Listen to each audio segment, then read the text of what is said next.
Ceniza un error histórico. El río Magdalena siempre depositará sobre la desembocadura más sedimentos que los que pueda extraer cualquier draga. De manera que siempre va a ir en desventaja. Estamos en nuestro canal de YouTube. Esperamos que se suscriban, que den los likes, que compartan, que expandan esta información y que activen la campanita para que le lleguen rápidamente las notificaciones. Mi página pepecomenta.com y nuestros aliados de la Agencia Mundial de Prensa de Colombia, World Press Agency of Colombia, y de la Fuerza Informativa a través de La Voz del Caribe de Arturo Donado. El calvario para el puerto de Barranquilla continúa y así seguirá hasta el fin de los tiempos o hasta cuando por fin se logre de nuevo su traslado al mar. La draga Bartolomé Díaz, que había trabajado durante los días 9 y 11 de abril, solo volverá el 9 de mayo, pero sea cual sea su trabajo, la labor será inútil, pues como bien se ha demostrado, el río Magdalena siempre depositará en el canal más sedimentos de lo que cualquier draga pueda sacar, pueda remover. Eso sí está comprobado. Se habla en ocasiones incluso de la aparición de una especie de plataforma, una isla fluvial en la desembocadura que impide el acceso al canal navegable. Esa plataforma es quizá el renacer de aquella infranqueable colina que impidió que decididos navegantes españoles como Rodrigo de Bastidas, Diego de Ericuesa y Juan de la Cosa pudieran penetrar al interior del país a través de la desembocadura, a través del río Magdalena. Para esos connotados navegantes fue imposible. Para algunos historiadores, la construcción de Bocas de Ceniza, que significó el traslado del puerto marítimo al río Magdalena, fue un gran error histórico que benefició a unos pocos y que la ciudad aún está pagando. El ministro e historiador Rodolfo Segovia, por ejemplo, afirmó que es un siglo de intentos de domar un río indomable. La obra, que según balance hecho en 1958, costó 32.728.566 pesos y en la que además se han invertido sumas ingentes para su mantenimiento, hoy luce obsoleta y ya se habla de la creación de un superpuerto, es decir, el regreso al mar. Desde el año 2000, la Sociedad Portuaria de Bocas de Ceniza mantiene una pugna con el gobierno nacional para que inicie de una vez la construcción de este superpuerto, que según la entonces gerente de la sociedad, Rosy Delgado Fernández, es la única solución para el puerto de Barranquilla. Los problemas en el canal de Bocas de Ceniza datan desde cuando fue estructurado. La cantidad de barro que arroja allí el río hace que de manera constante el calado esté disminuyendo. Ya en 1939, uno de los instigadores y más denodados partícipes en mudar al puerto de Puerto Colombia hacia acá, Tomás Uriz Salcedo, había advertido los peligros que se cernían sobre la nueva obra. Para que la creación de Bocas de Ceniza dé resultado, habrá que menester de unos trabajos complementarios que permitan la regularización del río, es decir, un dragado continuo. Pero ¿qué es lo que ocurre con el río? ¿Por qué los problemas previstos por los historiadores para el manejo del puerto fluvial? Lo que se conoce como Bocas de Ceniza, la desembocadura del río Magdalena en el Mar Caribe, fue descubierta hacia 1499 por Rodrigo de Bastidas, quien renunció a penetrar por el mar a la arteria fluvial ante las dificultades de navegación que presentaba. Según Rodolfo Segovia, el lecho submarino del río, compuesto por una serie de colinas y cañones inestables, además de la ingente cantidad de sedimentos, le impidieron al conquistador su avance fluvial hacia el centro del país. La colina frente a Bocas de Ceniza, sigue diciendo Segovia, fue lo que impidió la navegación de Bastidas y Juan de la Cosa hacia el interior del país a través del río Magdalena. Pero ¿por qué el río Magdalena sedimenta tanto? Simplemente porque hay bastantes aludes que echan arena y lodo de las montañas hacia el río. No se trata, como dicen ahora, de la deforestación, no, eso siempre ha sido así.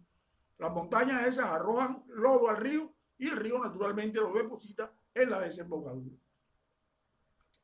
De acuerdo con estas notas previas, resultaba una labor muy poco prometedora la construcción de un puerto en el río, sobre todo si se iba a inhabilitar el natural que estaba en el mar. El río Magdalena arroja sobre el delta de su desembocadura en el mar 200 millones de toneladas de sedimento al año, lo que hace que la navegación allí sea una tarea ímproba. Las dragas más eficaces que se conocen tienen una capacidad para eliminar los sedimentos a razón de 40.000 toneladas diarias, es decir, 14.460 millones de toneladas al año, lo que impide un trabajo eficaz. El río va a arrojar 200 millones de toneladas al año y la draga va a sacar 14 millones. La sedimentación arrojada por la corriente siempre será superior a la que se intenta contra ella en materia de dragado. Así de sencillo. Esta razón básica, fundamental, y que fuera expuesta en su momento por Tomás Ubí Salcedo, hacía prever que el traslado del puerto de su sede natural, que era Puerto Colombia, hacia Barranquilla, iba a ser un verdadero y estruendoso fracaso. El regreso al mar, el anhelado superpuerto, es en estos instantes impracticable. En varias ocasiones la dirigencia local ha recabado la ayuda del gobierno nacional para la construcción del nuevo puerto, pero todo se estrella frente a la suma que cuesta llevar a cabo el proyecto. Más de 100 millones de dólares. La cifra exacta en ese momento era de 109 millones de dólares. Si se sabía de la imposibilidad de mantener un aceptable calado en el río y que en algún momento la zona portuaria debería volver al mar, ¿por qué entonces se construyó Bocas de Ceniza? ¿Quiénes se beneficiaron con esta obra? Rodolfo Segovia señala en su libro que los comerciantes de Barranquilla eran los más interesados en que se hiciera esta obra y para ello invirtieron la suma de 6 millones de pesos en crear lo que se denominó la Compañía Colombiana de Boca de Ceniza. La Cámara de Comercio estaba integrada por Ernesto Cortizos, Gregorio Obregón, Julio Ejerley, Alberto Osorio, Andrés Rodríguez, Germán Palacio Pellegrino Bucchini y Alberto Roncayo, con el respaldo de Mario Santo Domingo, que abanderó el proyecto del puerto sobre el río. Designó a Tomás Ubí Salcedo, Manuel Julián Alzamora, Víctor Dugán y Clodomiro Salas como encargados de representar a la Compañía Colombiana de Boca de Ceniza para adelantar las negociaciones con las empresas constructoras. Ahí está. El interés del comercio era justificado. Los costos de importación y exportación se reducirían al máximo si el puerto estaba localizado en Barranquilla en vez de en el mar. No había la necesidad del gasto del ferrocarril, de tener los empleados allá en la aduana y una serie de cosas. Ya venía directo hasta acá, pero no se tuvieron en cuenta los otros factores que hemos señalado. Las negociaciones para el traslado fueron adelantadas mediante autorización de la Compañía Colombiana de Boca de Ceniza por los industriales Carr y Robert París, o mejor, Carr y Robert Parris, quienes hicieron la mediación entre el gobierno nacional y la firma norteamericana Wilson Brothers, que sería la favorecida al final con el contrato. Los problemas comenzaron enseguida y aparecieron los milagros. Es que estamos frente a un río de verdad indomable. Había reseñado en su momento el historiador Rodolfo Segovia, que fuera ministro de Obras y Transporte y senador de la República. Coincidiendo con este criterio de Segovia, el río no ha parado de tender emboscadas que han sido incluso origen a 2 milagros. El 29 de agosto de 1935, cuenta el ministro Segovia, se desploma la barra llevándose también 500 metros del Tajamar Occidental. Calado infinito, Barranquilla es puerto de mar. Pero ahí no terminaron las angustias. El calado vuelve a disminuir a partir de 1943. Sigue diciendo Rodolfo Segovia. Ese fue el primero de los 2 milagros. El segundo, como ya reiteramos aquí, tuvo lugar el 11 de julio de 1963, según cuenta el Diario del Caribe. A las 11 de la mañana se oyó un estruendo terrible en los sectores aledaños al río. La cervecería Águila hizo sonar la sirena y se escuchó por toda la ciudad el repique de campanas de las iglesias que llevaban un mensaje de alegría. Un milagro se ha producido en Boca de Ceniza. La barra marina que impedía el tránsito normal de barco por Boca de Ceniza fue reventada por un maremoto y el calado quedó en 120 pies, reseñaba la publicación. Hubo júbilo absoluto en Barranquilla y se escucharon voces de gran entusiasmo. Las bocas se abrieron para que otros cerraran la suya, decía el senador e impulsor de la obra Alberto Pumarejo. La misma historia de 1935.